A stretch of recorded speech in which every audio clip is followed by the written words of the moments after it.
بسم اللہ الرحمن الرحیم۔ دعوت اسلام کے تمام معززین ساتھیوں کو محمد منیر کی طرفوں السلام علیکم۔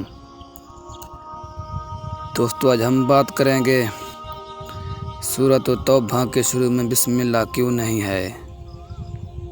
تو میرے پیارے بہترین معززین ساتھیوں، قرآن کریم میں جتنی صورتیں ہیں ہر ایک کے شروع میں بسم اللہ نازل ہوئی، اور آپ صلی اللہ علیہ وآلہ وسلم نے تب وحی کو سورت کے شروع میں بسم اللہ لکھنے کی ہدایت فرمائی، جبکہ سورۃ التوبہ کے شروع میں بسم اللہ نازل نہیں ہوئی، اور آپ صلی اللہ علیہ وسلم نے بھی تب وحی کو اس سورت کے شروع میں بسم اللہ لکھنے کی ہدایت نہیں فرمائی۔ اور جامع قرآن حضرت عثمان غنی رضی اللہ تعالیٰ عنہ نے بھی ایسا ہی کیا، اور ایک روایت میں ہے کہ آپ رضی اللہ تعالیٰ عنہ نے اس کی وجہ ارشاد فرمائی کہ سورۃ التوبہ میں سورۃ الانفال کا جزو ہونے کا احتمال ہے، اس لیے اس سورت کو سورۃ الانفال کے بعد رکھا گیا، اور بعض صحابہ و تابعین وغیر ہم سے اس کی ایک وجہ یہ مروی ہے کہ بسم اللہ ذریعہ امان ہے، جبکہ اس صورت میں کفار سے برات اور ان کے حق میں رفع امانہ مذکر ہے، اور یہ بسم اللہ کے مناسب نہیں۔ قال القرطبی فی تفسیرہ واضح ان تلمس التکملین جبرائیل علیہ السلام مانا فی۔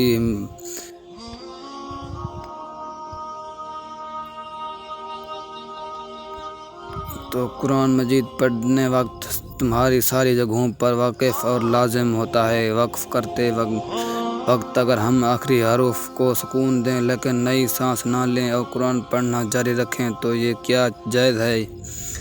اگر جائز نہیں ہے تو کیا یہ حرام، مکروہ تحریم یا مکروہ تحیز ہے؟ آج کل موبائل اور لیپ ٹاپ میں قرآن کی آیات یا سورت لوگ پڑھنے کی نیت سے رکھتے ہیں۔ عام لوگوں کا قرآن کی تفسیر کرنا کیوں منع ہے؟ وضاحت کیجیے۔ قرآن اور حدیث سے مثال دیجیے کہ قرآن کی ایسی کون سی آیات ہیں جن کی تفسیر عام لوگوں کے لیے مشکل ہے۔ جیسا کہ آپ واقف ہیں کہ ان دنوں انٹرنیٹ پر فلیش قرآن موجود ہے، کیا بغیر وضو کے کمپیوٹر کی اسکرین پر فلیش قرآن پڑھنا جائز ہے؟